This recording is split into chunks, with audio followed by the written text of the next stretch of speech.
A small class today? We're still missing some. That's why. Well, if it stays small, more food for everybody.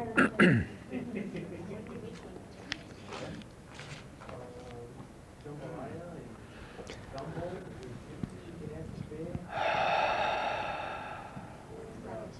Fried oyster po' boy sandwich. I like oysters. There's two sides. People that absolutely love oysters and people that actually hate oysters, and there's no middle ground. There's not well, sometimes I eat oysters. No. They go, here's my oysters.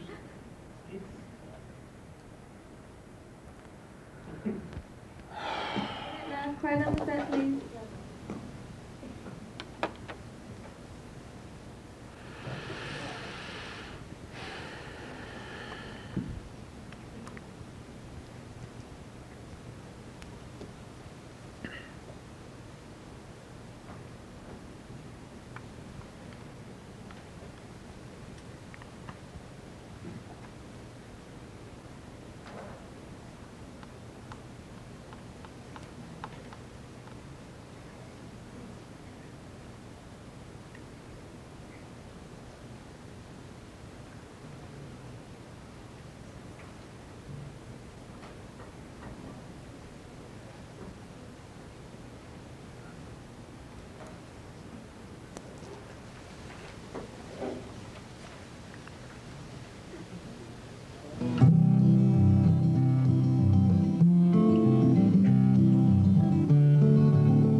Good evening, I am Jack Fujii and welcome to the 9th session of Agriculture 194Y, Focus on Agriculture. Focus on Agriculture is a one-credit course offered by your College of Agriculture, Forestry, and Natural Resource Management here at the University of Hawaii at Hilo. And we come to you live every Thursday evening from the TV studios located in the Mo'okini Library here on the University of Hawaii at Hilo campus. For those of you joining us for the first time, Focus on Agriculture is a course to inform you about the various aspects of diversified agriculture in the state of Hawaii. And each semester we try to focus on a different subject area in agriculture, but since the cooking class has been so popular, we've just been continuing with the cooking class where we bring in various chefs to prepare for us various dishes emphasizing local agricultural commodities. Before I go on, I'd like to make a few announcements. If I can have the Elmo, if there's anybody in the class or anyone in the community that has to get a hold of me, you can get a hold of me by mail at 200 West Kauili Street, Hilo, Hawaii, 96720-4091. Or you can get a hold of me by phone at 933-0850. And if I'm not in, just leave a message on the Codaphone. Or you can get a hold of me by fax at 974-7674. And of course, for those of you on the internet, you can get a hold of me by email at jfujii@hawaii.edu. Now remember, if you're taking the class for credit, the recipes were due last Friday, so if you didn't turn them in, your letter grade will be knocked down by 1 letter grade. So, and well, if you can get it, if you didn't turn it in, get it in anyway, and we might be able to work out a deal. Okay. The cookbooks are still available. We have a lot of cookbooks. Today I got a big fat check in the mail, and a person from, I think it's Lawai Kauai, had ordered the entire set of cookbooks. So they're all available, and if you would like to have information about them, you can get a hold of me. Since we are coming to you live at approximately 8 p.m., those of you in the viewing audience, and of course those of you here in the classroom, I'm sure the classroom people here will have some questions for us this evening. And so jot down your questions and give us a call later on at approximately 8 p.m. We have another very interesting presentation for you. We were supposed to have affordable catering tonight, but unfortunately they were unable to make it. So I have my usual standby, Randy Body from Canoes Cafe. And Randy's going to be preparing for us, what is it? Creole Creations, I think. So we're going to do some Cajun Creole cooking tonight. And we have with us Randy Body from Canoes Cafe here in Hilo, downtown Hilo. And I'm going to turn the class over to Randy. So Randy, why don't you take over the class? I'm really glad to be here. It's real fun to share what we have in the culinary industry. And, you know, I have the benefit of an education. I've worked with some great people. I've kind of made a life journey out of learning about food. Every time I've come across a new cuisine, I've kind of made it my position, and my whole choice is to learn about that and study about that type of food, learn about where that cuisine came from, why it is the way it is it the climate, is it the ingredients that are available, everything. And tonight I was going to share Cajun and Creole cooking. And this is, we all know it being from the Louisiana area and New Orleans, or New Orleans, if you're so inclined, but New Orleans. And I'll tell, before we get into the cooking, let's talk a bit about where Cajuns came from and the type of food. Is the Cajun people actually originally are from France, back in the 1600s. And due to some, we'll say religious reasons, they all left, a whole bunch of them left France and ended up in what is Eastern Canada, or the Quebec area, French Canada. That's how it became French Canada. And they were living a pretty good life there, had a village they had named Acadia. Acadia up in Nova Scotia. It's still a region that's still known to this day. In about 1750, the British were doing their thing in North America. The United States hadn't been formed yet, so they're up in that whole eastern seaboard area. And they came across this village of Acadia, and due to religious differences again, the British kind of threw them out, put them in boats and cast them off to sea. And they were stuck out there in the ocean drifting. And if they came in to North America, anywhere on that seaboard, they were basically imprisoned. A couple of thousand of those Acadians made it all the way down around Florida and ended up coming into Louisiana in about 1760 and 1770, in that area of time. And that was still French-controlled. Basically, the French think they controlled it, but it was Indian-controlled area. And these Acadians, and if you think Acadia turned into, Acadians turned into Cajuns. That's where Cajuns came from, is actually Acadians. So the quick Creole version of that. So they got into this area and found the different types of foods they could get there. They had some foods they brought with them. They had cooking styles they brought with them.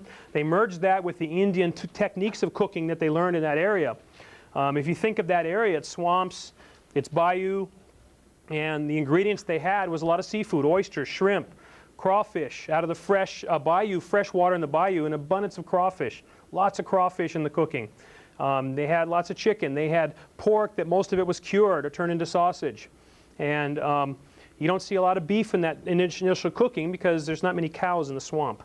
So there's not a whole lot of beef in that Cajun cooking. Creole cooking came along later. New Orleans saw an influx of people, you know, in the 1800s, where you had Africans coming in, Jamaicans coming in. You know, after the Civil War, you had slaves that were freed that all lived in that area. And that whole influx of that type of cooking, where you have influences of the African, Jamaican, and the Cajun, is what actually is Creole cooking. It's something that was born in that area. So Cajun cooking came with those people down from Acadia, whereas Creole cooking is that. So they're both similar styles of cooking, but if you go back to the roots of the cooking, Creole and Cajun are a little bit different. So I'm going to do a little of both tonight. I'm going to make 6 different recipes, end up with about 4 different menu items here. These aren't on my menu at Canoes Cafe. These are items I run as specials frequently. I have a following for my Creole food in Hilo. So everybody knows around Mardi Gras in February or March that I'm going to have a whole week of all this Cajun food. And just a couple weeks ago, I got in a case of andouille sausage, which is the Creole sausage, and So I've been making all these different things about now, so this was kind of a natural to do now.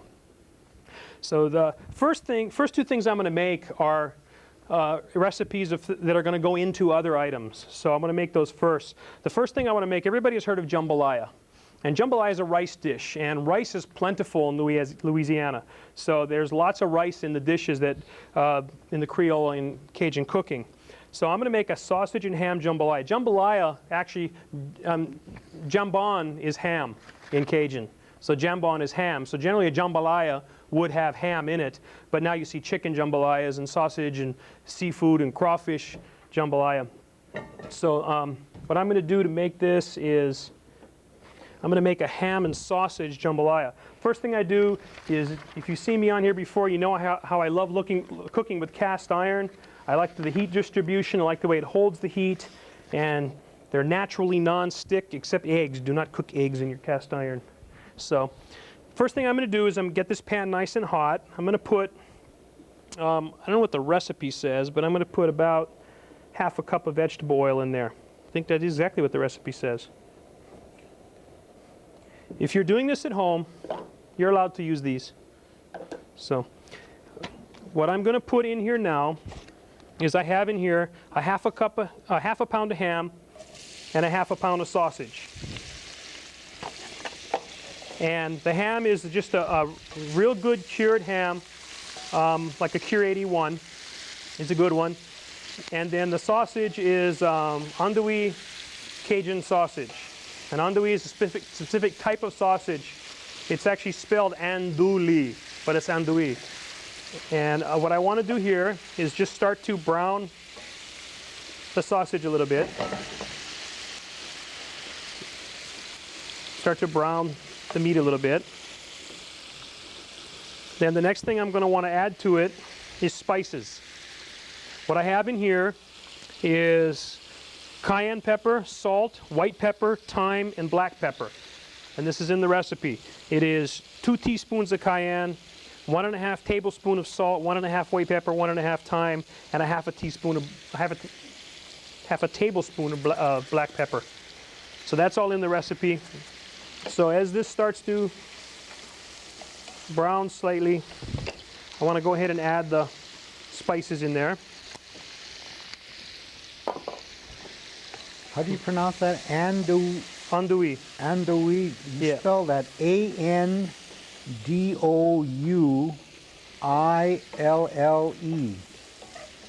A-N-D-O-U-I-L-L-E. If you're French, then you know how to pronounce it. But. So if I read the recipe verbatim, it says half pound ham, half pound sausage, half cup vegetable oil, saute until brown, and then add the vegetables and saute until soft. So I'm adding to this is a half a cup of diced onion, half a cup of celery, half a cup of bell pepper. That's called the like the Trinity, the Holy Trinity in Cajun cooking is onions, bell pepper, and celery. Whereas in French cooking, instead of bell pepper, you have carrots, and that would be the mirepoix. So this is the Trinity.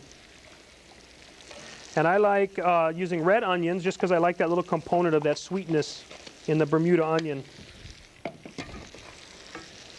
So we want to cook this just until it starts to get soft. What I'm going to do is get this.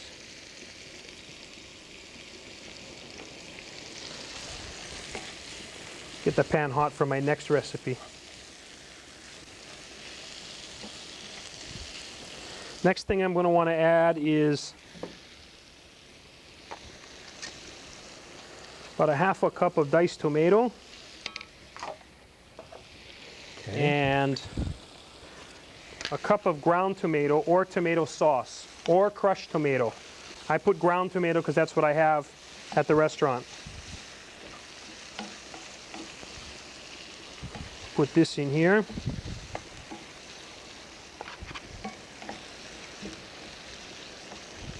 Okay, I'm making the jambalaya. The jambalaya can be used as a main dish or a side dish, or as I'm using it tonight, to put other things on top of or next to. So it's more of a side dish or an accompaniment on recipes that I'm doing tonight.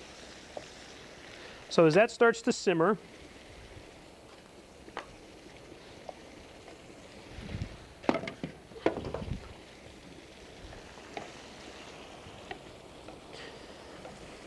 So how long have you been doing this Creole cooking, Randy? I think I'm going on about 20 years now.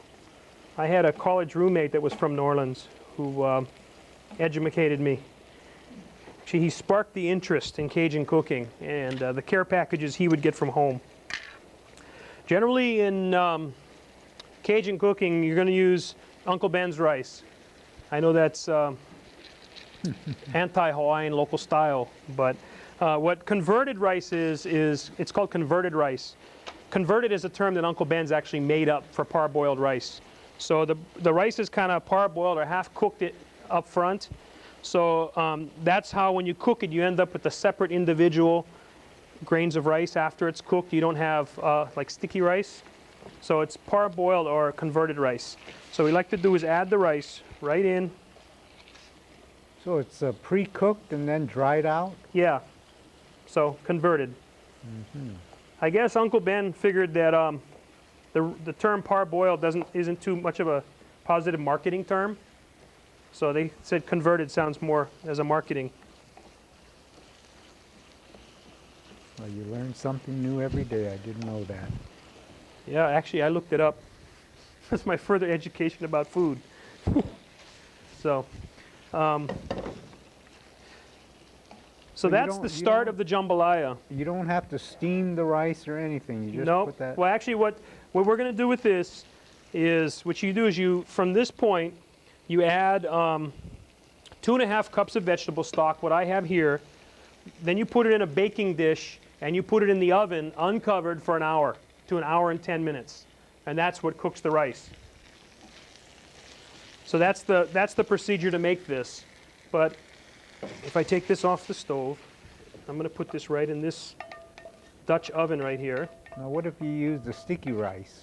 The sticky rice you could, but you won't end up with the same. You won't be the same. Now we do kind of TV magic. I hardly do this, you know. But this is the jambalaya. So because I don't have an oven here, and because I don't have an hour and 10 minutes to put it in the oven, I went ahead and pre-made a batch of jambalaya. So this is what the jambalaya looks like cooked. So you see how it's all separated, the rice? And how the rice has actually turned the red color and everything. It's kind of like fried rice, huh? Similar to fried rice or baked rice. But this baga is ono. So this one, what I'm going to do is I'm going to add my stock. Vegetable broth is what I'm using. And I'm going to cheat this batch and do this batch on the stove. And by the time we finish the show, that should be ready. Did you say that you just purchased some cast iron? Yes, I did. I have to give a plug. Macy's last night, I still call it Liberty House, sorry. I was at Liberty House last night. No, I was at Macy's last night, and all their cast iron is on sale, $10. This pot here, $10 at Macy's. So rainbow sale. So if you can't find your auntie's old cast iron pot, now's the time. So that's the jambalaya. So what I'm going to do is I'm going to set this aside right now because this is something I'm going to use in other dishes. The next item I'm going to make is a Creole sauce, which is real similar to the Creole sauce I made last time I was on the show. And this is going to be used in our fried oyster poor boy sandwich I'm going to make a little bit later. But I wanted to make this sauce now to get it out of the way. So start this iron skillet again. I'm going to put oil in. And what I have here is 1/2 cup, again, of the Trinity. Celery, bell pepper, and onion. I'm going to put that in there. In addition, I'm going to add diced tomato. And somewhere back here is garlic. About how much of each ingredient? I put 1/2 cup, 1/2 cup, 1/2 cup, 1/2 cup. And we'll actually measure 1 tablespoon of garlic. Okay. And that's minced, right? Yes. So I put a little bit less oil this time. Just enough to get it sauteed. And what kind of oil do you use? I'm using peanut oil. I like peanut oil because of the high smoke point of the oil. It doesn't burn as easily. The next thing I'm going to add is 2 tablespoons of Cajun seasoning. Now, I know in the past we've kind of just glossed over what it is, but I actually wrote it on this time of what's in this. This is paprika, salt, sugar, garlic, celery salt, black pepper, onion, oregano, red pepper, caraway, dill, turmeric, cumin, bay, mace, cardamom, basil, marjoram, rosemary, and thyme. Choke. Just say Cajun seasoning. So, Paprika, salt, celery, sugar, garlic, black pepper, onion, oregano, red pepper, caraway, dill. I expect it's in your notes now. No. Turmeric. but I actually, I'm the kind, write them this time instead of just putting Cajun seasoning. Cumin, bay, mace, So what cardamom. I'm doing here is just getting the vegetables to the point of just starting to soften a little bit. You want the onion to start to brown a little bit. Then I'm going to add, what this is vegetable stock. And since a lot of these recipes are calling for it, I just made a big pot of it. And sounds like romantic. I made a pot of stock. Actually, I used this base. I cheated. This is Miner's vegetable base, and it's like a concentrate. And it actually has a map on the back. 1 tablespoon to 1 quart of water.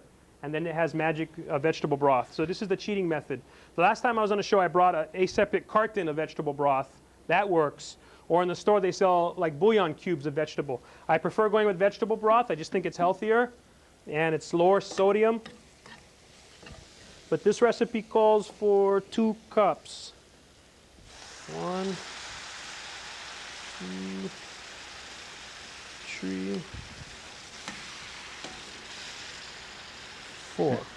And this is actually what you call kind of like a Creole sauce. Yeah, this is a Creole sauce. So it has those, the Trinity, it has the tomatoes. And And this then Cajun seasoning, can I buy that Yes, you can. instead In of fact- making it myself? Instead of adding those Yeah. a zillion things. Okay. To thicken this, I'm going to use black roux. And black roux is making a roux from flour and oil, flour and butter, and cooking it on a low heat all the way until the flour gets this dark. Sai pagkain popolo roux. So this takes like a half an hour to make. So once again, kitchen magic. Rather than me standing here and you watching me make roux for a half an hour, I went ahead and made that ahead of time. And then I'm going to add it like a spoonful at a time to this sauce until this sauce gets to the consistency I want. So how long did it take you to make that much dark roux? It took me about a half an hour to make this roux of standing at the thing. The thing is you cannot walk away because once you burn it, the whole batch is ruined. So you can't just, you can't save it once you ruin it. And if you've invested 20 minutes and you burn it at the 20-minute mark, life would really suck at that point. You wasted 20 minutes. huh? So the flavor that dark or black roux imparts upon Cajun dishing is one of those distinctive, in the Cajun cooking is the distinctive flavor that you taste in a good gumbo and a good Creole sauce. So to get that specific flavor you're looking for, it's really hard to get away without, let's turn that down, to get away without using a black roux. So about how much oil, how much flour, and how much butter do you use to make? Well, it's butter or oil, any type of oil. Butter will put a certain flavor, and it's generally equal parts. Though on this one, I used a cup of oil, a cup and a half of oil, and 2 cups of flour in this one. It was a cup and a half of oil and 2 cups of flour to make this much. And the reason that there's a difference is different batches of flour have different absorbency value for the oil that they'll absorb. So not all flour is created equal. So you cannot say that it's always going to be this and this. So you're going to add a little flour until it starts to get the consistency you want, and then cook it and cook it and cook it and cook it. You're not going to add anything more once you get it cooked down. So at this point, this Creole sauce is pretty much, you want it to be the consistency of a gravy. is what I would say. And that right there is pretty much what we're looking at. Golly. So what I'm going to do with this, because we're going to use this also later, I'm going to go ahead and transfer this into a container here. Okay, and that's a Creole sauce. And it's a Creole sauce. No kitchen voodoo on this. Just real cooking. Okay, so we'll set this aside over here for now. Next thing we're going to get started on right now, is we're going to make a gumbo. Everybody who knows about Creole cooking, Cajun cooking, has heard of gumbo. So the gumbo we're going to make, get to my page here, is an andouille sausage and chicken gumbo. So we're going to start with this big pot here, my brand new pot from Macy's that I seasoned last night. And I'm going to put, where's my gumbo? What I have here is about 2 pounds of chicken. What is a gumbo? Gumbo is a type of soup. So it usually has okra or gumbo filet, which is sassafras. This is andouille sausage diced up. Mapopo, andouille.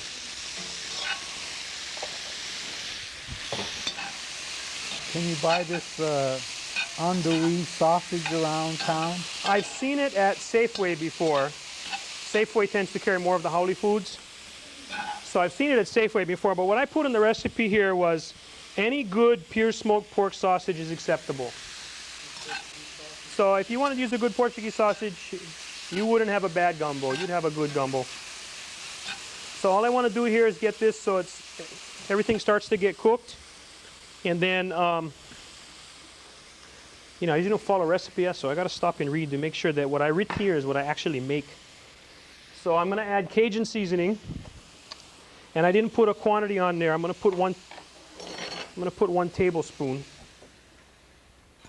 of Cajun seasoning. Everybody knows what Cajun seasoning is made out of now. Then I'm going to add, guess what? The Trinity. Bell peppers, onions, and celery.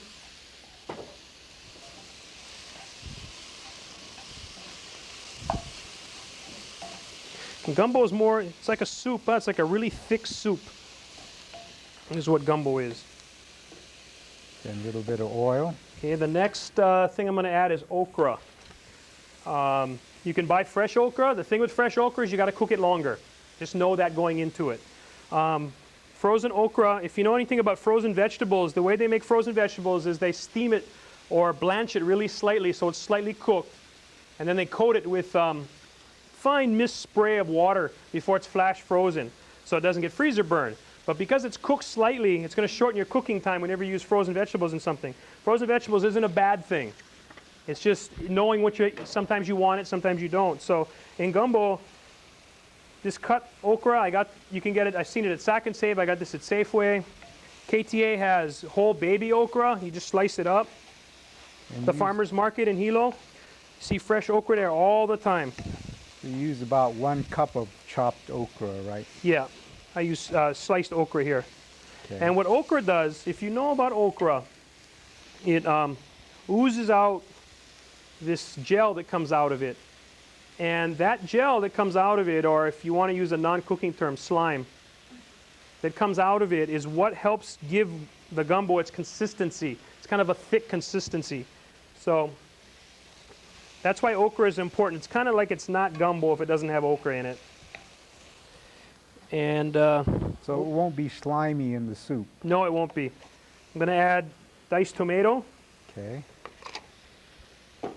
About how much diced tomato? That was a ½ cup. Okay. And saute this. So you eat this gumbo like a soup. Yes. And you serve it over rice or over jambalaya, which is what we're going to do today. You made a big pot of rice tonight, so they can... So as this starts to simmer down, I'm going to add, let me check something. About 7 cups of vegetable stock. Yep. So in this Creole cooking, you got to make sure you have a lot of this vegetable stock around. A lot of the recipes call for chicken stock. That's generally what you're going to see in the recipes is chicken stock. But like I said, I prefer to use vegetable stock. So that's just a personal preference. So what we're going to do here is I'm going to move this to this side. And at this point, this is just going to simmer and start to cook down a little bit more. And then we'll come back to this in a little while, and that's when we'll add some black root to it and thicken it up. We love this pot. Huh? This cast iron thing, this thing is good. Is that one on sale for 10 bucks too? Yes, it is. Okay, so that is going to be gumbo. So we got that rolling now. Okay. Next thing we're going to make is a dish called chicken étouffée.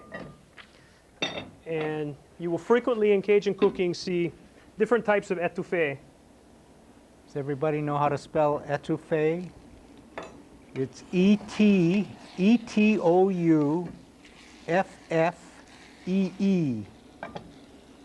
Étouffée. That's going to be on the exam.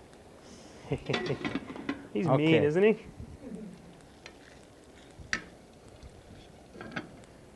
Okay, chicken étouffée. What does étouffée mean? I have no clue. I tried to look it up. Well, if anyone out there Actually, you know what étouffée means? Étouffée means with sauce over it, is generally what it means. So it's generally going to be chicken crawfish with sauce over it, is or covered with sauce. Or the way it was explained to me once was if you pronounce it differently, it means like smothered is what it means, or smothered in sauce. If you put the emphasis on the first E, étouffée, that's like smothering a person. Okay. If you put the emphasis on the end of it, étouffée, that's smothering food with a sauce. So don't say étouffée, that's smothering a person, and you can get yourself in trouble.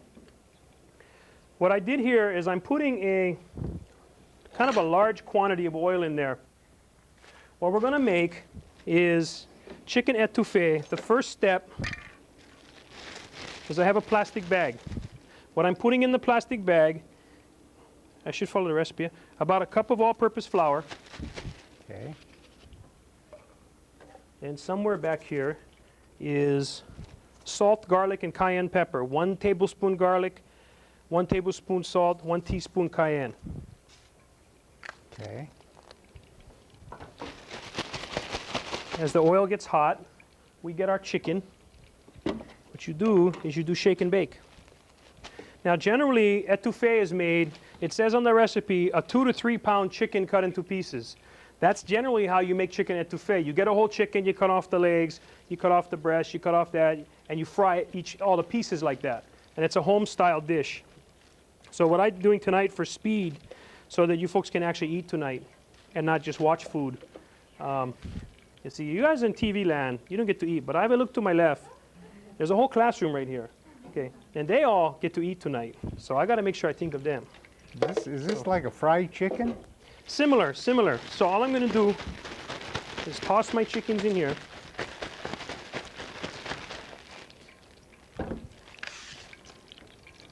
And as this oil starts to get hot, What is the level of oil at the bottom of that pan? I have about a ½ inch in there. ½ inch of oil? I would say enough to fry the chicken. All right. Isn't this gumbo looking good? Smelling good.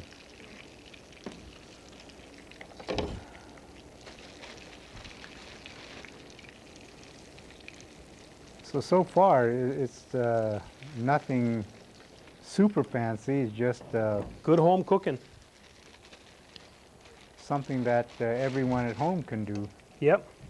Well, that's what Cajun cooking is. It's home food. And the thing about Cajun seasoning is that's one Cajun seasoning that I get from Penzeys Spices. And that's where I get mine. But it's similar to in the curries in India, is every family has their own Cajun seasoning. Every restaurant has their own Cajun seasoning. Every block in New Orleans has its different Cajun seasoning. But it carries all those different ingredients. Yeah. So typically the way this recipe for etouffee is made is you brown the chicken, you put it in a baking dish, you make the sauce, you pour the sauce over it, and you put the whole thing in the oven. What I'm going to do tonight so that this can be done in a quicker time is cook the chicken and make, this is using, instead of using bone-in chicken, we're using boneless chicken breasts. Cook the chicken, make the sauce, put the chicken back in, simmer it on the stove, and then right on the plate. So I'm doing it a little bit differently than you would typically see. And for your information, this cookbook that's out on the counter here is Chef Paul Prudhomme's Louisiana Kitchen. And this is a phenomenal kitchen book. I had this book for over 20 years now. And a lot of the recipes I use have come out of here, offshoots of what's come out of here, changed versions of what's in here. But this, if you can get a hold of Paul Prudhomme's, any of his cookbooks. Is it still in print? I don't know if this one is, but I know he's had about 8 or 10 different books. And he is a real Cajun. He says so in the book, too. He gives his family history. So what we'll do here...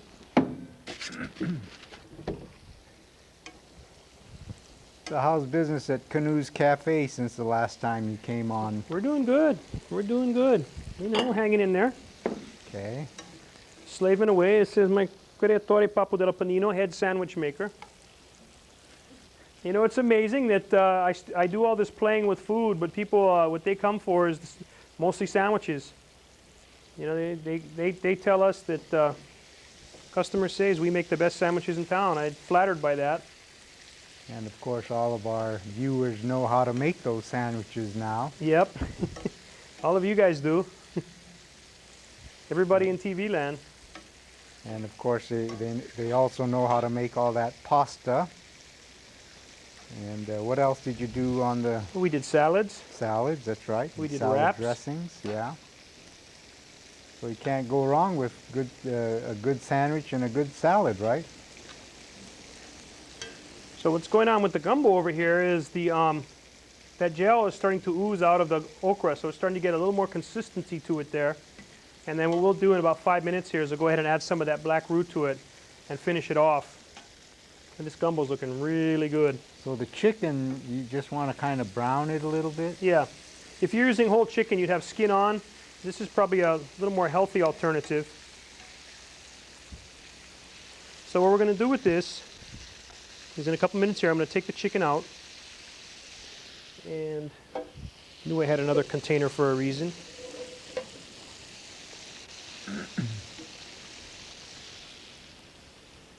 Are there any Cajun Creole restaurants here in Hilo? Or? Well, we all remember in Hilo there was Roussel's. Oh yeah, that's Used to right. be downtown Hilo, and he is now at Waikoloa in the golf course.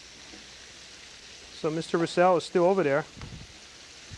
And so how often do you have your Creole dishes at Canoes?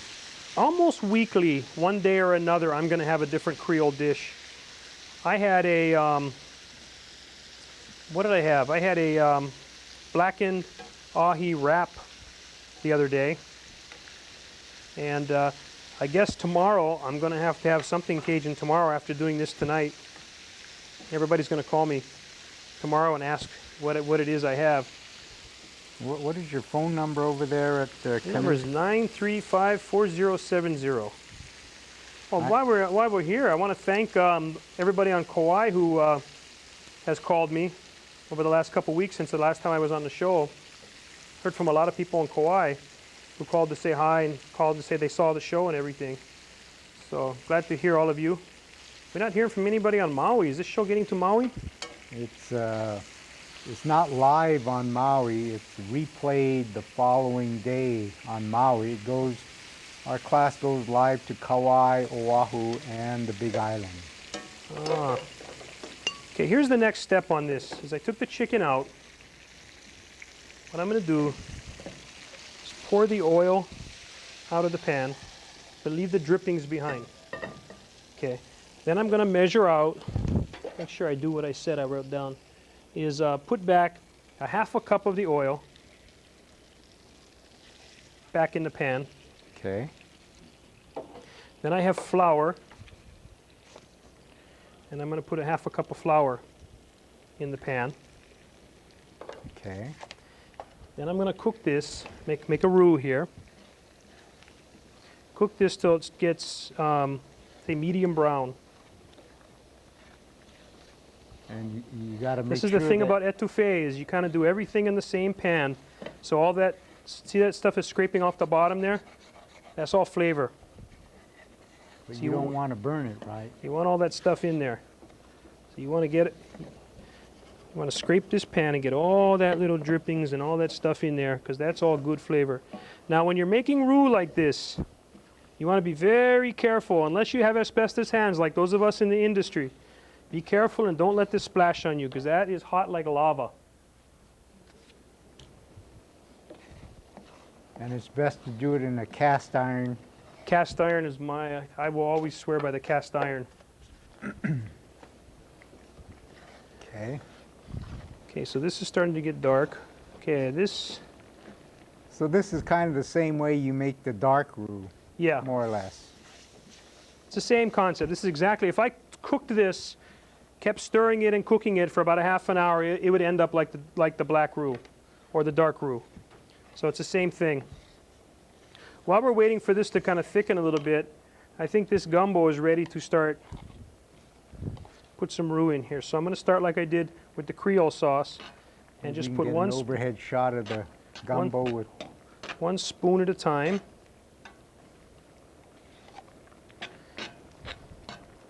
You can see just by adding those how thick this is getting. It's probably enough right there. Guess our overhead camera's not moving.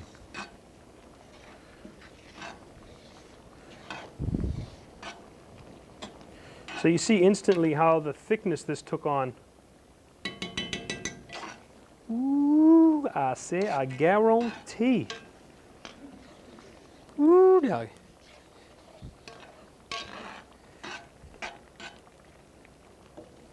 So Well, I hope my friends from Fresno Lane are watching. Rick Frederick and John Furstenworth and Dave Gafford and all our other my business friends. They'll tell you those are our most regular Creole customers.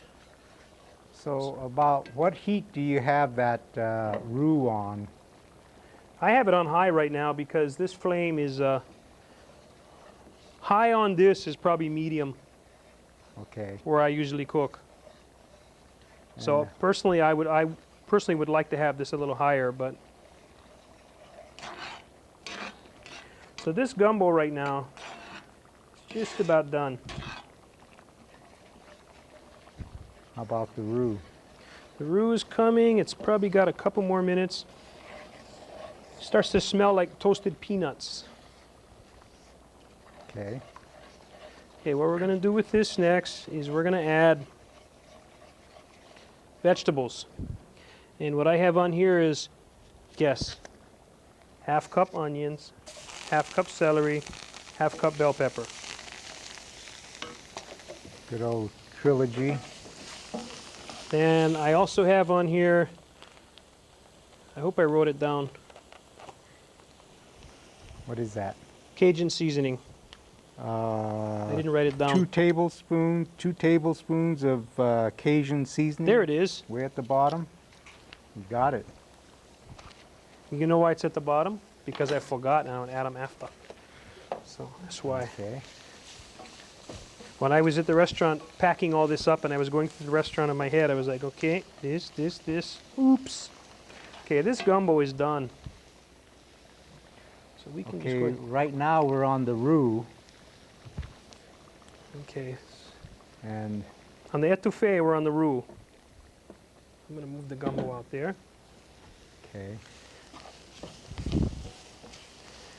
Okay, so the etouffee, the next thing we're going to add is stock, Okay. not stocks and bonds. About 3 cups of vegetable stock.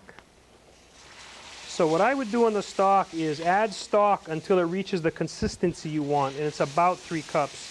So we're dealing with the absorbency value of the flour.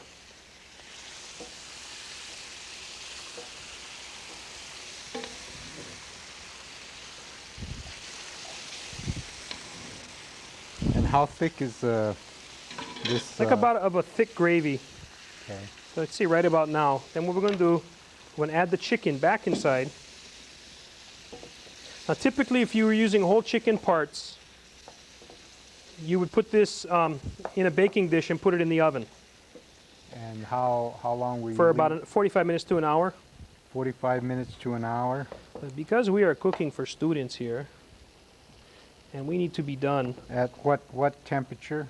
350, I think I put on the recipe. Okay. Let's see, do I see it? Possibly not. But it says to put it in a... Yeah, okay. Meanwhile, place stock in a 5-quart pan or Dutch oven, bring to a boil, add roux mixture. Huh. Simmer and cover for 5 to 10 minutes. Pour sauce over chicken. Okay, so this etouffee is done. What I'm doing is taking advantage of the opportunity now to cut it into smaller pieces. So this etouffee, you can make chicken etouffee. You can make other kind of Crawfish etouffee is a very popular. It's a big deal. What about shrimp? And shrimp etouffee.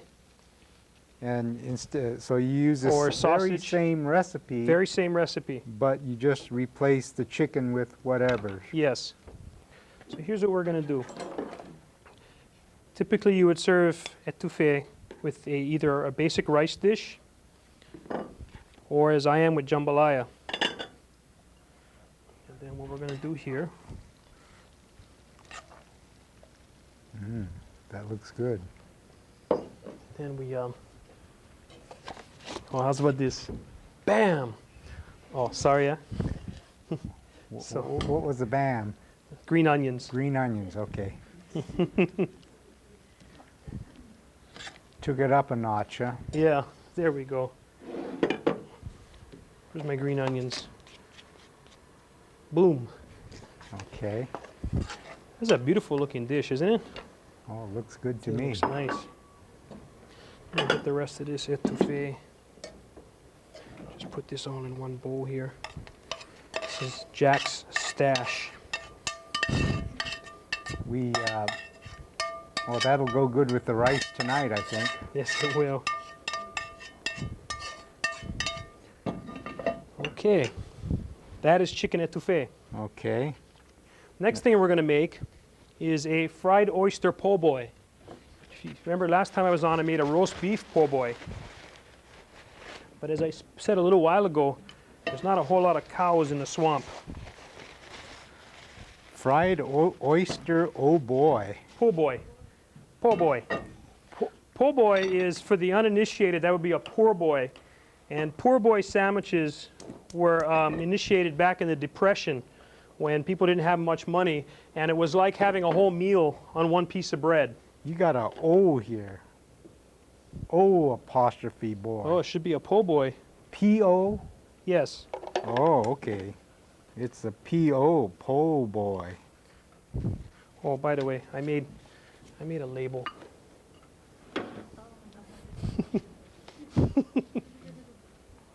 Oh, that was nice of you. Now I don't have to spell it out. So, you're making the fried oyster.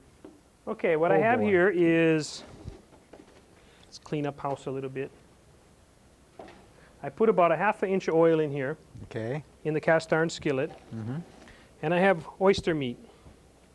There are two schools of people. There are those that love oysters and those who hate oysters, and there's not many people in between. So this is for those who love oysters. What I'm going to do is, what I have here is cornmeal.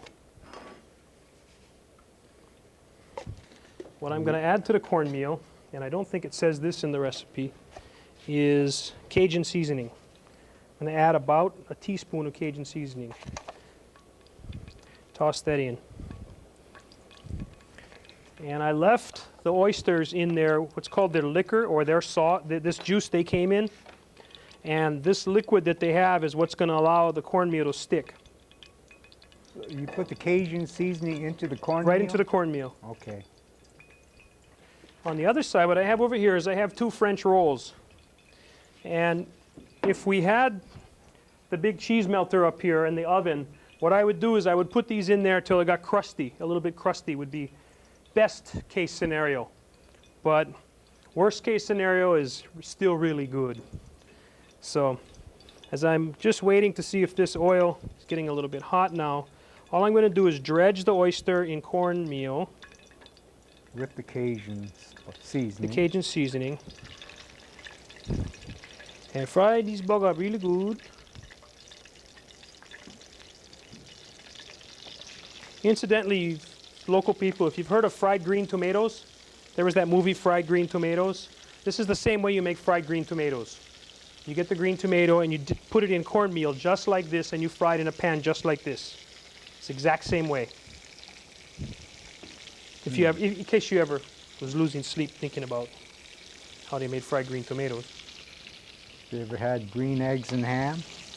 I have, as a matter of fact. I made that for my daughter's kindergarten when I went one day. So this is a really easy recipe. So all you do is just get the oysters, fresh oysters, and You dip can get them fresh in. oysters. These were frozen. I got these from my seafood supplier. They tell me, I use Hilo Fish Company. Tara and Steve and the boys are really good to me. They found this for me. But I'm told that Safeway gets the oysters now and then, and KTA gets them now and then. You just got to ask. So all I want to do is get this so it starts to crisp up. While we're looking, this was our cheating jambalaya on the stove. Not bad, huh? It looks like the overhead camera's not working today, so the people at home can't see it. Not bad, huh? I want to add a little bit more stock to it. We might just have some of this tonight after all. While we're waiting for that to fry up, what I can do is plate up some gumbo. Okay. What I'm going to do with the gumbo is you would typically serve gumbo on rice. So I'm going to plate up 2 of those. Get a ladle. Okay, we'll bring the plate over here.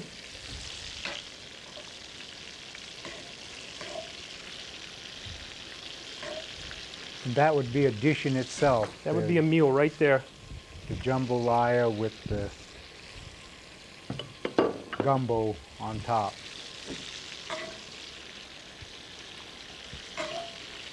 See how hearty it is and how many ingredients and how thick it is. How many That in is the a cla- meal. How many in the class like Creole cooking? Oh, about half. Half. You're gonna have to like it tonight. Otherwise you starve. How's the oysters coming? Coming along nice.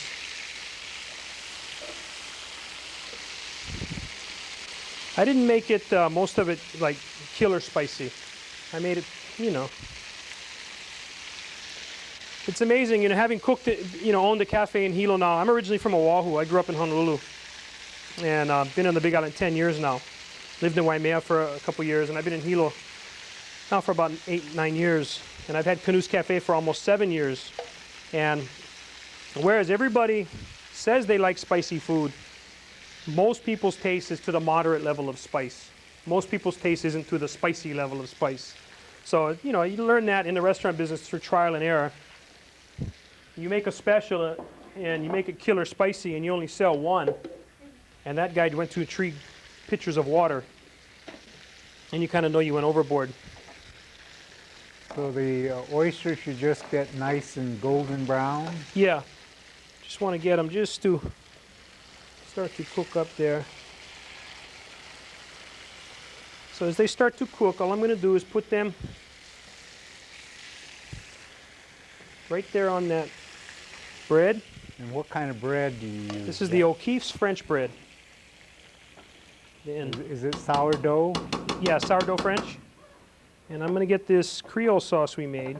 Now, does sourdough bread come more sour as it ages? Didn't we have that question? Yeah, my friend Harusa Joe was asking me that, and I thought maybe you might know. I don't know if it does or not. I don't. That was actually a question for Jim O'Keefe. Yeah, I should ask Jim O'Keefe the next time I see him. Oh, that looks real And then the tasty. last thing I would add to that is some cheese, if you're so inclined. Kind of let that cheese kind of This is melt in there. Cheddar cheese. We just put some of that right on top of there like that. And just let that kind of soak it up. And sometimes you have this fried oyster po' boy At the at the restaurant. restaurant? Yes, I do. And I sell out every time I do it. And So the we're just- Creole sauce goes in there. Some Creole sauce in there. Wow. You know, they call this kind of sandwich, they call them a two-elbow sandwich. You know, two elbow sandwiches? It's when you pick it up to eat it, you got to get two elbows on the counter and get your legs back, and you got to eat it like this over the counter. So it's a two-elbow sandwich. Make sure the Creole sauce doesn't You run wanna away get- on you. You don't want to stand up and eat that thing. Okay. So what we have here, we'll slide the book back because we got another name tag there. All right. I made name tags because what happens is Bombay, when people start calling, everybody asks, so can you go over what you made again? Okay, so we have the chicken etouffee, the fried oyster po' boy, and we had the andouille sausage and chicken gumbo, and the sausage ham jambalaya. Are we going to have time for a blackened ahi salad? Yes, we are. We got to Okay. make one more thing. So I'm the- using the same skillet. See the diversity of this skillet. And so now we're going to do a blackened ahi I'm going salad. to do a blackened ahi salad. Okay. And this one is so easy. All I'm going to do is get a bed of greens. This is a mix from Glenwood greens, grown up in Glenwood, of 8 different types of lettuce in there. Okay. See a nice, and this salad doesn't really need anything else. It has lots of color. It has lots of everything it needs right there. And then what I'm going to get is I knew I saved this bowl for a reason. What I have is some fresh ahi here. We had a question last time about the ahi. The ahi was kind of light color. Yeah. And the light color ahi is actually the tombo ahi, which is not as dark as the ahi you use for sashimi. And the Yeah. tombo ahi is more white in color, but it's really oily and excellent for frying, right? Yes. So that's what we had last time. The ahi was fresh, but it's a tombo ahi. What I put in that pan was about a tablespoon of butter. When you do this kind of blackened or seared food, you want to use butter instead of oil because the solids in the butter is what helps give it that blackening and that flavor, and plain oil won't do that. So you just coated that with the Cajun Just seasoning. coated it generously with Cajun seasoning. And I'm essentially going to cook the fish, we'll say like medium rare. So you just want to sear it. Okay.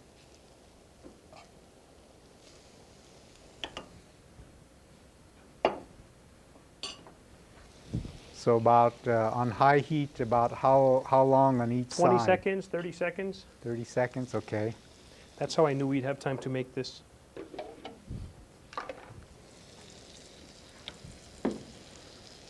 Looks like you practiced this. It's just about 8 o'clock and you're right on the dime. Just turning these over.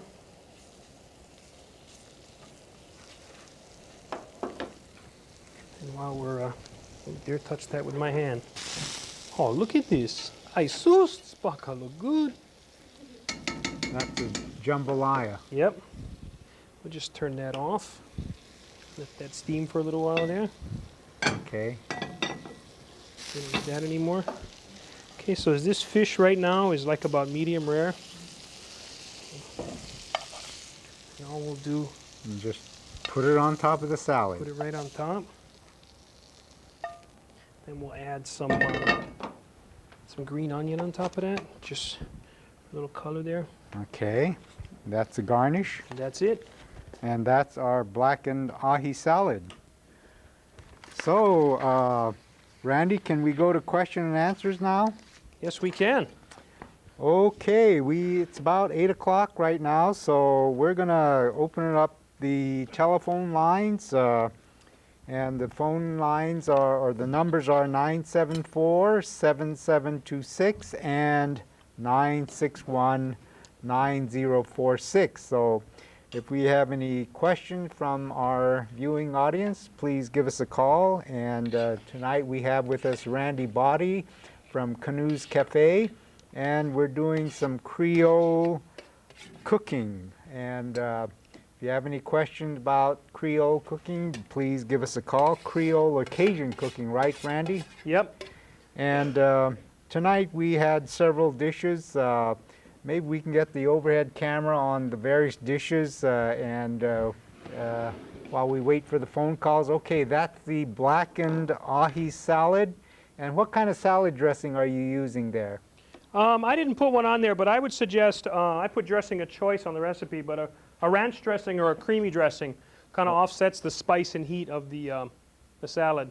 Okay, and then the next dish we go over, what is that one there, Randy? Can you see it? I need to put my glasses on to read that. This is the gumbo.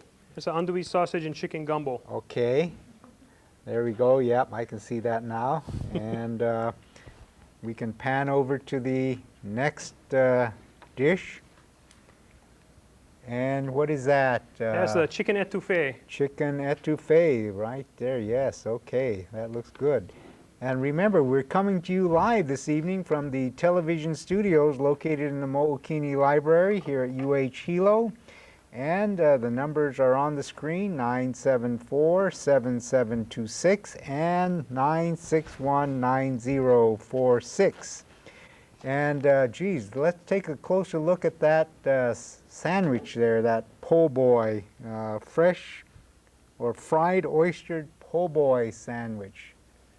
And that looks good. We have our first caller, or do we have a caller? We have a caller, so we'll take the first caller. Could you let us know where you're calling from and go ahead with the question, please? Hi, I'm calling from Waianae on Oahu, Okay. and I was interested in the fried green tomatoes. Do you put the Cajun seasoning in the cornmeal? Personal preference, totally up to you. You can do just salt and pepper. Okay, and then I have one more thing. My son-in-law is from Louisiana, and when they make their gumbo, they actually put boiled eggs in it. Don't know if you ever heard it, but it tastes wonderful. Cool. Well, that's, you know, what I was saying earlier is it's a family preference and a regional preference. There's, once you travel across Louisiana, there's like so many regional special things they do. And there's some places that use strictly gumbo filet, which is sassafras powder, instead of okra. They put no okra in it, and that sassafras powder is what helps thicken it. So it's a regional thing. That sounds like really ono. So it is. I'm going to be Thank you very much, and I loved your show. It's fabulous. Mahalo. Thank you. Thank Bye-bye. you for calling from Waianae on Oahu, and we have another caller. Could you let us know where you're calling from and go ahead with the question, please? Hello, you're on the air. Hello? Yes, where are you calling from? Yes, this is Kimo from Kauai. Okay. I had a question on the po' boy. Okay. Go ahead. Can you hear me? Sure can. Go ahead. Were there any seasonings that were mixed in the corn or the cornmeal? The cornmeal, I had Cajun And seasoning. then- Cajun seasoning. Okay. And then a second question. Sure. Was there a sauce that was put on after that? Yes, that was the Creole sauce. And if you'd like to see what the Creole sauce is, I'm going to put it on the Elmo here. Let's see if I can zoom it down. Can you see that? Yes. The Creole sauce has half a cup of chopped onions, half a half a cup of chopped celery, and a half a cup of chopped green bell peppers. That's the, what do you call that? The trilogy? Yeah, the trilogy. And half a cup of diced tomatoes, 1 tablespoon of minced garlic, and 2 tablespoons of Cajun seasoning. Did you get that down? I have some over here if you want to see what the sauce looks like. Okay, does that, you got it Okay, down? well, thank you very much. Okay, well, thank you for Aloha. calling from What kind of oysters? fresh oysters. Canned, jar, fresh? These were frozen. The ones in the can are boiled, huh? So I wouldn't use that one. Okay. Or you can But get how fresh, about fresh out is of a even jar? better. What was that again? The ones that you get in the jar? No, you want to use a fresh frozen. Yeah, I would Fresh use, frozen. or just fresh Okay. would be cool. Okay, thank you very much. Okay, thanks, Enjoyed it. Timo, Bye. from Kauai. And I think we have another caller. If you shuck them yourself. No callers. Oh, my goodness. We have a question from the classroom. I'm going to go down the row here Actually, and stunned see and if we amazed have a everybody. question from our classroom. It looks like we don't have any questions from the classroom. We'll just have to cook some more. Well, we don't have a question there. Okay, thank you very much. Was We I too got a caller. descriptive? Let me off the hook there. Thank you for calling. Where are you calling from?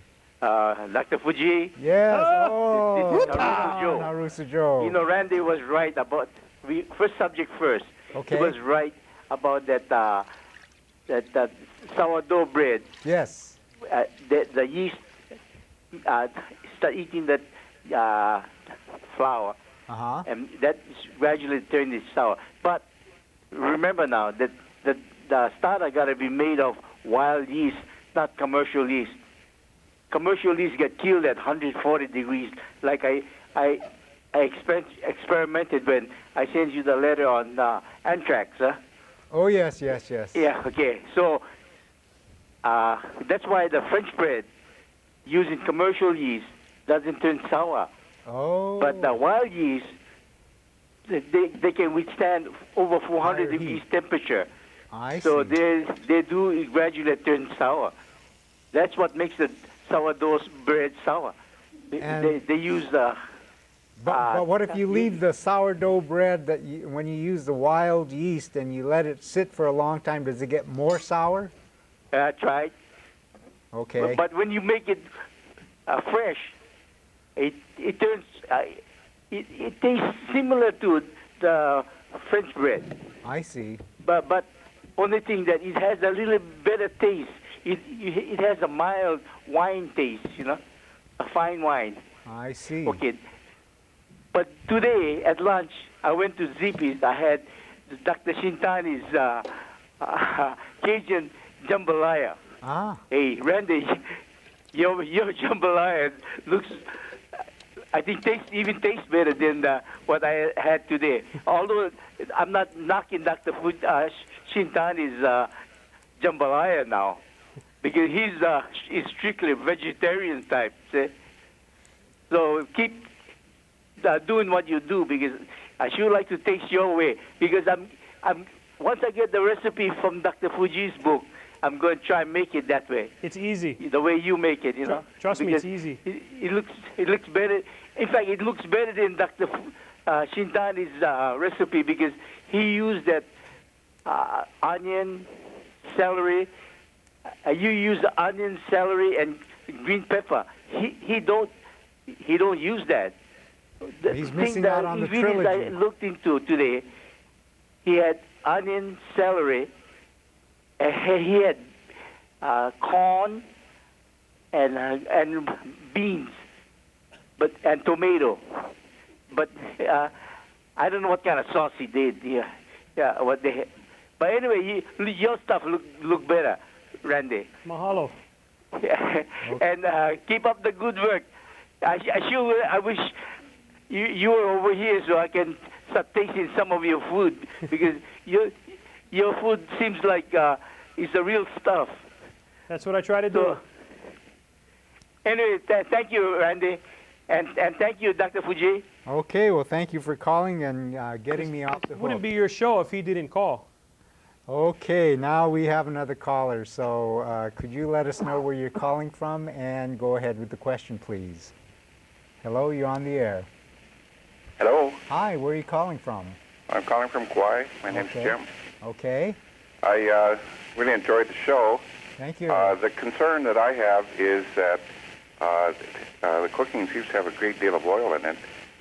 So one question is, could you cut that down substantially? Or I like to cook with olive oil, and I'm wondering how that might work.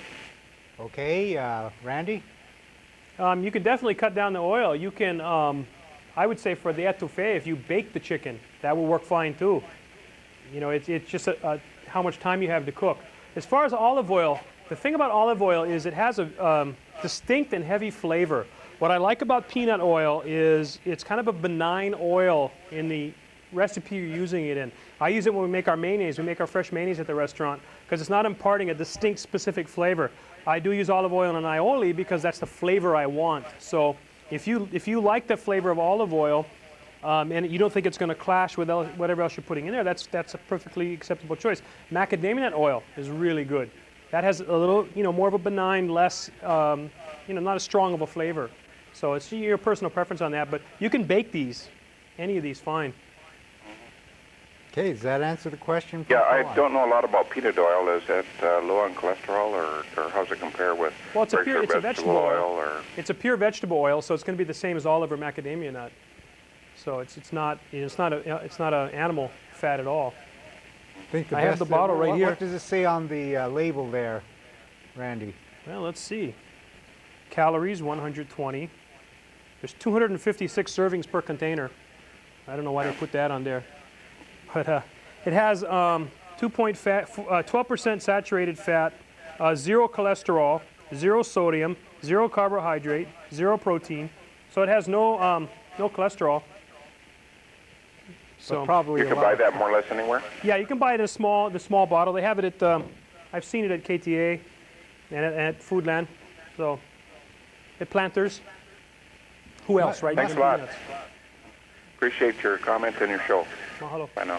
Okay, well, thank you for calling from Kauai. And we have another caller. Could you let us know where you're calling from and go ahead with the question, please? Aloha, Dr. Fuji. Hi, where are you calling from? I'm calling from Kauai. Okay. And how's it, Randy? Like the cooking you're doing? Mahalo. I wanted to find out, on your blackened ahi, do you use clarified butter or just a regular butter? Is it a preference on what you want to do on the cooking? Well, if you're going to blacken something, you have to use whole butter. It won't work because the solids in the butter is what causes the blackening. So Okay. if you use clarified butter or oil, it won't blacken. It'll cook it, but you won't get that blackening effect that you're looking for. Okay, great. Everything looks good. Also, I'd like to know what are your hours and what are your days on, Well, when you open? We're open 7 days a week. We're open 9 to 3. Okay, and where's your location at? We're in downtown Hilo, about 1 block past the farmer's market, on a little lane called Furneaux Lane. Okay. Also, are you going to be in that cookbook, and is there a website where we can get all these recipes from? That's a question for Jack. I'm going to be in the cookbook. All these recipes will be in the cookbook, and the way you get a hold of me is right here on the Elmo. You can get a hold of me by mail, by phone, by fax, or by email. So that's the way you get a hold of me. Can you read that? I'll lead you. We love your show, and keep up the good work. And Randy, good to see you back on it. Mahalo. You got to do more. Well, when I get in a pinch, I always call Randy, So I want to thank Randy for coming over twice this semester because unfortunately some of our guests could not make it, and Randy has come out and did some cooking or done some cooking for us. We have another caller. Could you let us know where you're calling from and go ahead with the question, please? Hello, you're on the air. Hello. Yes, where are you calling from? Hi, I'm calling from Kauai. Okay, and your This is question? Jeannie. I really enjoy your show. I've never seen it before. It's the first time. Every Thursday night at 7 to 8:30 p.m. on this same channel. Thank you. I'll make sure to tune in. I have a question. Sure. You mentioned Paul Prudhomme's cookbook. Do you ever use his spices? He has a whole line of Cajun spices. Randy, did you know I've about? seen them, but I've seen them everywhere, but I just haven't used them because I tend to mix my own. I get most of my spices from Penzeys Spice Company, PNZEYS.com, and they have some really good different spices on there. They have a really good hot Cajun spice, and I just prefer their blends, and I prefer to do the subtlety of mixing on my own. You know, a little more salt, a little less salt, a little more this, a little more thyme. So that's just only a personal preference. I see. Okay, thank you. Okay, well, thank you for calling. And for those of you who just joined us, you're watching Agriculture 194Y, Focus on Agriculture. And we're coming to you live from the television studios located in the Mo'okini Library here on the University of Hawaii at Hilo campus. And this evening we have Canoes Cafe, and the owner of Canoes Cafe is Randy Body. And he has prepared for us several Cajun dishes or Creole dishes. What would you say these dishes are tonight, Randy? I would say that the gumbo and the etouffee would be true Cajun, and the poor boy sandwich and that fish salad is a Pacific Rim thing. I don't think you catch a fresh island greens salad like that too much in New Orleans. But the poor boy is a 20th century creation. So it's a kind of a mix between the Creole, and I explained at the beginning of the show where the kind of dividing line between Creole and Cajun is. So what do you think, what Cajun dish you're going to have on tomorrow, Randy? I'm definitely going to have to make gumbo tomorrow. Gumbo. So okay. I'll definitely have gumbo tomorrow. So if you want gumbo, make sure that you go down to Ferno Lane, is Furneaux. it? Furneaux Lane. Yeah. And named after Charles Furneaux. And meet with Randy Body and have some gumbo. And let's see, do we have any questions from the classroom? It looks like we're going to have a rough night tonight. We have a question way in the back, so press the button and let the green light go on and go ahead with the question, please.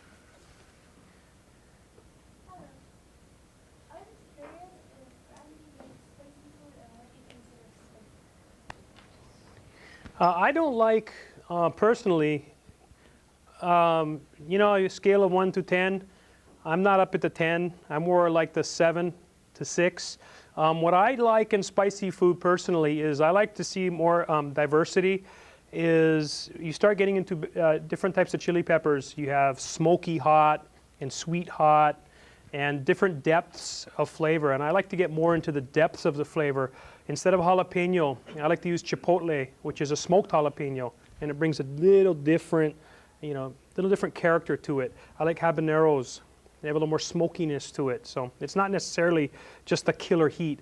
What I like about this Cajun seasoning I use is the fact it has 10 different things in it. It's not just cayenne pepper, black pepper, white pepper. It's, you know, thyme and oregano and all kinds of other different things in it. So I think there's more to it than just the hot. Okay, does that answer the question? We have another question from our classroom. Go ahead. I was wondering, how do you season your cast iron pan? And how do you wash it, and when does the sale end? I don't know when the sale ends. It's a rainbow sale.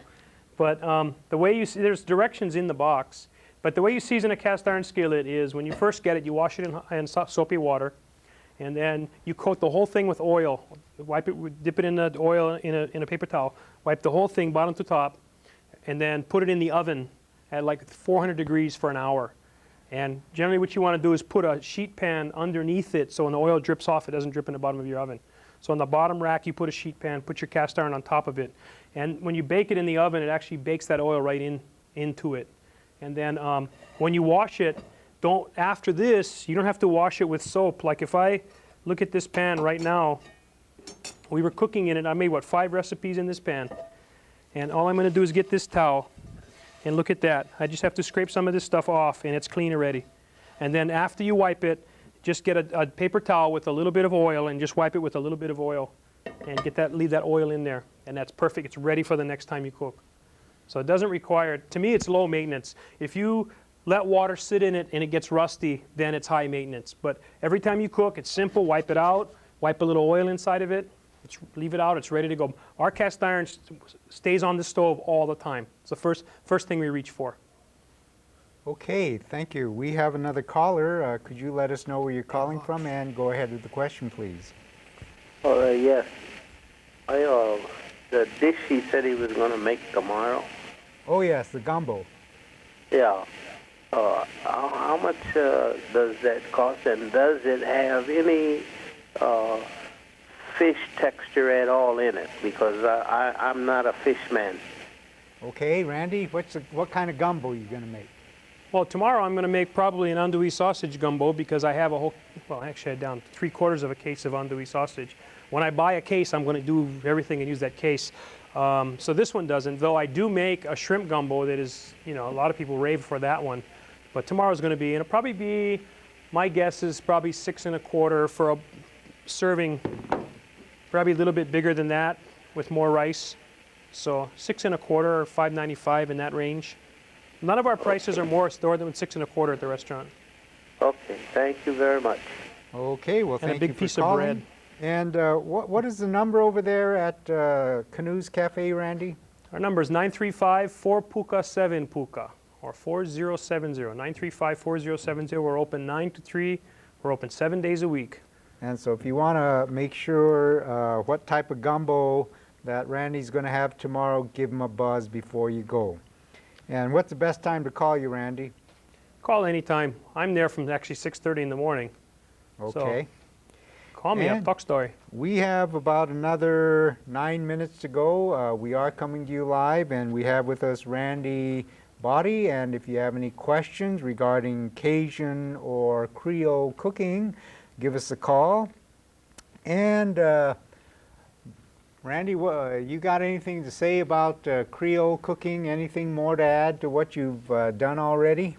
No, I think that for people in general, Hilo's generally a conservative town. Hawaii as a state's more of a conservative town, and a lot of people get in a rut when they're eating. They eat the same thing from the same place, and I think it makes much more enjoyment of food if you can get outside your box, get outside the lines, and try something different. And even cooking at home is walk down some different aisles in the supermarket and look for some different foods, and try these recipes. Order Jack's book every semester, and look at some of these recipes. Last week, was from Tex Drive-In. They made some different foods. We made some Creole foods here, and just try some different things and try some different flavors. I know some local people got to have rice with everything. Well, you know what? We got rice on almost all these dishes here. Just a different type of rice. Hey, Randy, we got another caller, so we're going to take the caller. Could you let us know where you're calling from and go ahead with the question, please? Dr. Fuji, this is Harusu Joe again. Thank you, Randy. Randy, have you ever thought of franchising your canoe house out to the different islands? I thought about it, but then the headache of the business comes so big that you lose the enjoyment of the cooking. So I like being small where I can still enjoy the enjoyment of the cooking, isn't overwhelmed by the headache of the business. So because I think you got something good going, because you're aiming for a certain type of customers, and I think that type of customers, it would enjoy all what you do, like your like Italian food and this Cajun food and your sandwiches. Hey, that would your system would work perfect in Honolulu, because. Well, he was there in Honolulu. Yeah, unfortunately. I know you from Honolulu, but I'm a refugee. Why don't you try come back? We want to keep him in Hilo. Buy a franchise of your system so you can set him up, and I think he'd be a big hit over here. Yeah, I think so too. I didn't have this motivation to do this when I was back there 10 years ago. So. Hilo's a great place, though. You'd be like that guy from the Philippines that has he franchised out all his what do you call that? Oh, L&L. Yeah, L&L. And he's all around Honolulu now. I see him going up to the mainland. And I think your system, I think, would be better than his. So I hope you a lot of luck if you ever try it.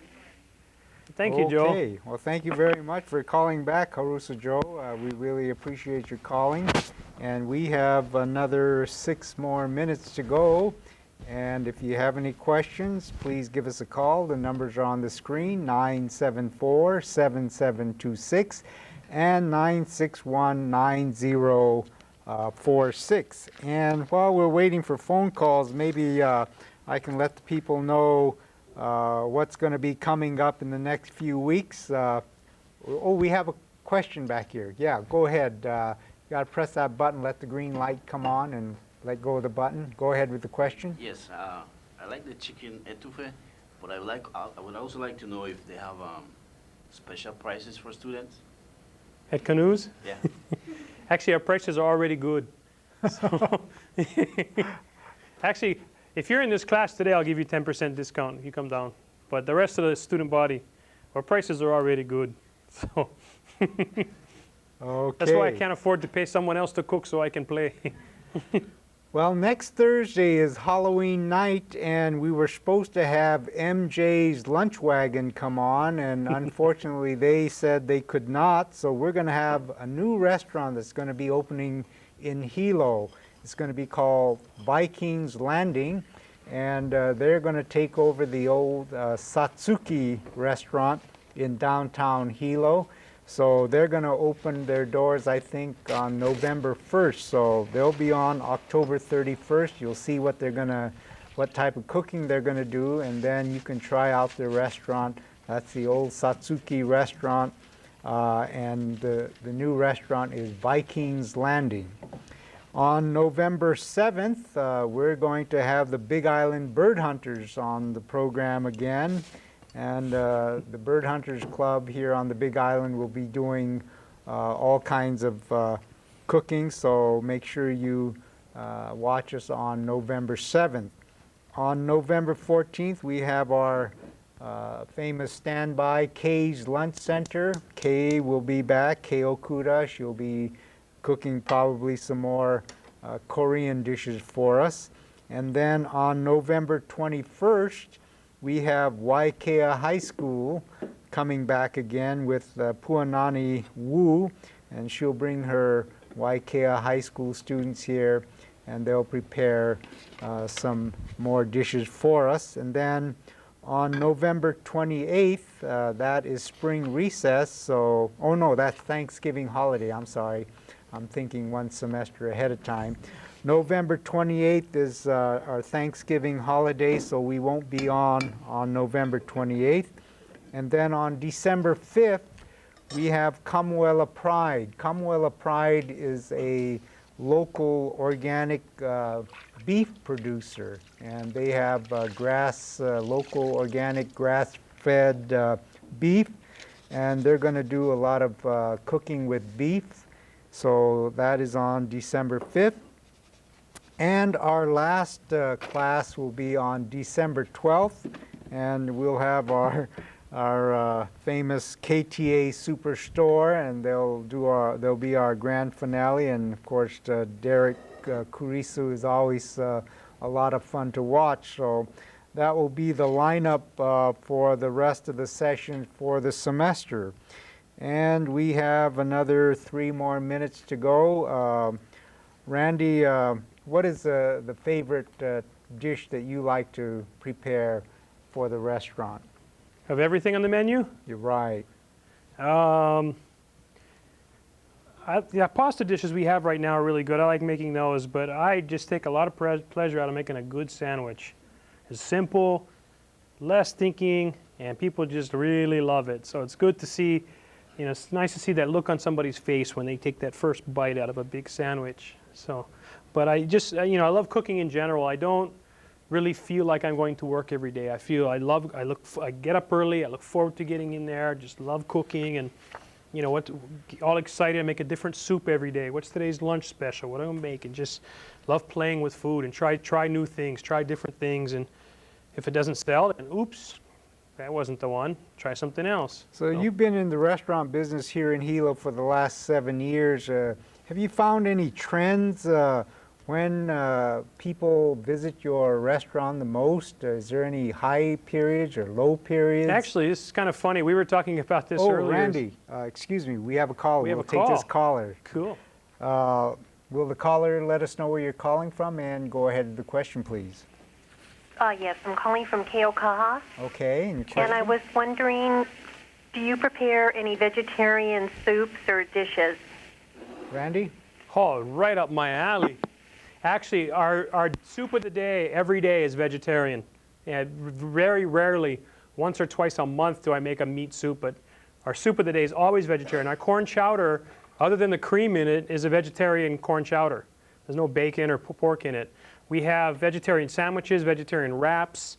So we have lots of, vegetarian, or, a lot of times you put that vegetarian tag on it, it almost has a different connotation, but it's healthy food.